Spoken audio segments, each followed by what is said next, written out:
nuevamente estar con ustedes. La Epístola Universal de San Judas. Bueno, el autor, Judas, el hermano de Santiago y medio hermano o hermano de Jesucristo. Una fecha aproximada de su escritura fue entre el 65 y el año 80 después de Cristo. Cuando escuchaba yo hablar escuchamos hablar de la segunda epístola de Pedro, y al leer esta encuentro una gran similitud. Pareciera que alguien se copió del otro, pero bueno, ¿por qué? Porque casi la temática es igual, la de la segunda carta del apóstol Pedro y la carta de San Judas. El título es el nombre del autor, Judas o Judá. ¿Cuál es el trasfondo de esta carta?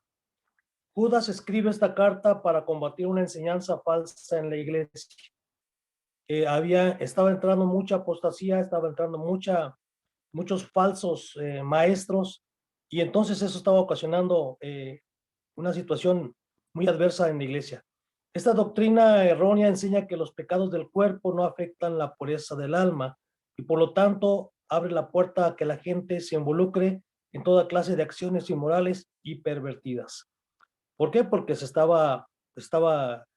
prácticamente la epístola de Judas es una de las que se escribe al final, cuando ya no, el último de los apóstoles que habían estado con Jesús, pues ya prácticamente ya no existía, ¿no?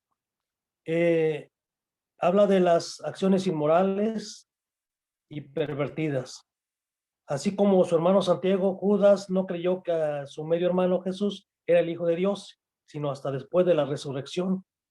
Esta puede ser una de las razones por la que se refiere a sí mismo como siervo de Jesucristo. ¿Dónde se supone o se cree que fue escrita esta carta? ¿En Palestina o en Siria? ¿A quién fue destinado? Ahí hay algunas divergencias.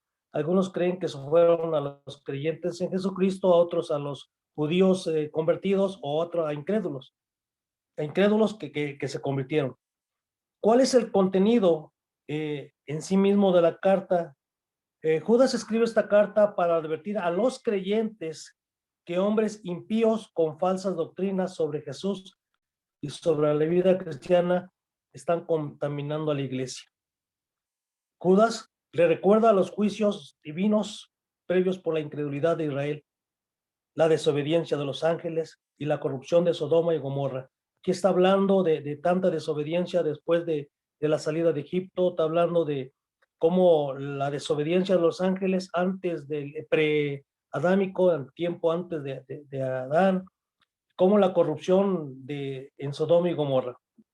Habla de estos tres juicios del Antiguo Testamento, pero también habla de otros hombres del Antiguo Testamento que pues bueno, los pone como ejemplo de lo que pasó en aquel tiempo. A pesar de que Dios era el Dios de ellos, aún así fueron desobedientes. Habla de Caín, de Balaam, de Coré, el primer asesino, uno que causó la rebelión, y bueno, otro rebelde.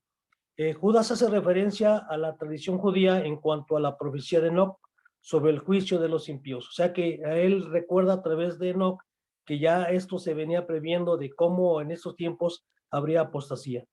También hace referencia a las predicciones apostólicas de maldad, de divisiones y apostasía. Y creo que en estos tiempos, hermanos, estamos siendo advertidos de cuánta apostasía está entrando a la iglesia, tanta divergencia, tanta situación que a los ojos del hombre, con argumentos de hombre, sin escudriñar a fondo la palabra de Dios, tanto maestro, tanto apóstol, falso apóstol, profecías que son de hombre y que están introduciendo a la iglesia, y de verdad están causando grandes estragos. ¿Por qué? Porque bueno, esto ya lo predecía desde el tiempo de Enoch, y creo que hoy en estos días se está cumpliendo.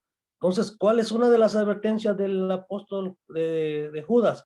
Precisamente esa, de que tuvieran mucho cuidado con las falsas profecías, con los falsos maestros, con la maldad, y sobre todo las divisiones que causan la divergencia de creencias, de doctrina, y entre ellos va la apostasía. Pero, sin embargo, Judas anima a los fieles a permanecer fuertes y a tener misericordia con los que duden. Nos invita en los primeros versos a combatir con anhelo, con ahínco, la fe. Y creo que hoy en día, mis hermanos, mis pastores, mis amigos, una de los fundamentos de la base de cualquier cristiano es la fe, definitivamente. Y entonces, lo último que debemos perder es la fe y la esperanza. La palabra es bien clara cuando dice que el que no tiene fe difícilmente le va a agradar a Dios. Entonces, una de la búsqueda constante de nosotros que lo recalca en la epístola de San Judas es que nosotros busquemos, combatamos la fe, todo aquello que sea adverso a la fe, pues no edifica, por el contrario, causa estragos en nuestra vida como cristianos. Habla también hay palabras claves, habla de contender, habla de impíos, habla de cómo es posible contender a favor de la fe, defender la fe, pero también dolorosamente habla del pecado y del juicio seguro para los impíos. La temática principal de la carta de San Judas habla de los cristianos que deben cuidarse de los falsos maestros que se infiltran en la iglesia. Y esa es una invitación para nosotros, tener mucho cuidado a quién recibimos en la iglesia, a quién, de dónde.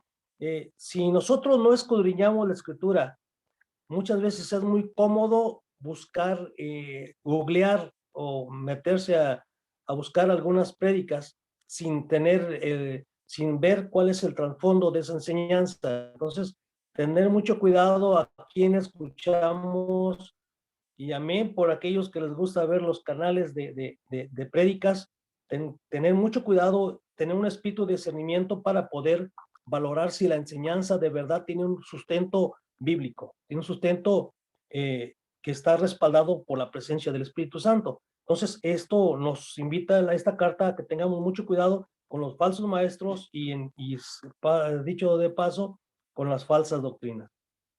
Los impíos pueden ser detectados por lo que creen, lo que hacen y lo que dicen. Eso es lo que nos enseña esta carta, que nosotros podemos detectar cuando no es un verdadero, un genuino cristiano, por las cosas que creen, por las cosas que dicen, por las cosas que hacen.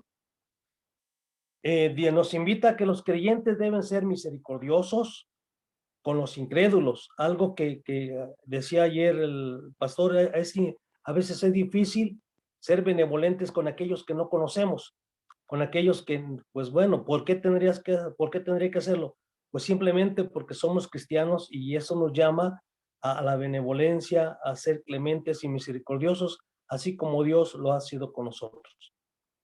Jesucristo habla también de que Jesucristo limpiará a todos los creyentes y los presentará sin mancha ante Dios. Qué hermosa parte esto, este tema cuando dice que el mismo Señor Jesucristo nos va a limpiar y Él mismo nos va a presentar delante de Dios sin mancha y sin arruga. Y creo que eso a nosotros nos debe llenar de mucha fortaleza el saber que nuestro Padre Celestial está atento siempre de cada uno de nosotros. Pero también habla de la seguridad del juicio de Dios sobre los incrédulos. O sea, es un hecho eminente que va a haber un juicio. Todos, decía el pastor Rafa ayer en una prédica, que todos, creyentes o no creyentes, algún día vamos a ser enjuiciados. Tarde o temprano, todos, pequeños y grandes, estaremos delante de Dios para ser enjuiciados.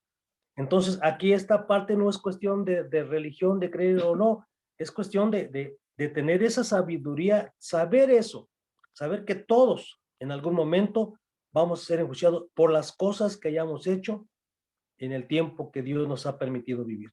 Entonces, qué importante es esta carta, qué importante es que nos lleva a reflexionar sobre lo importante que es buscar nosotros la presencia de Dios para nuestras vidas.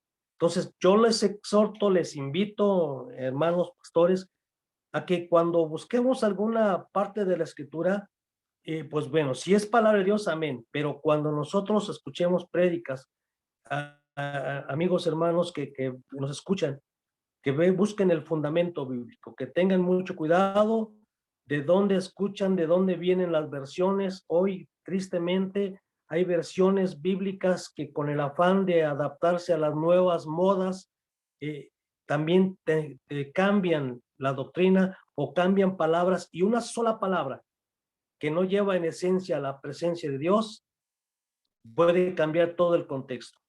Y una frase, puede cambiar una frase, puede cambiar toda la credibilidad hacia la misma palabra de Dios.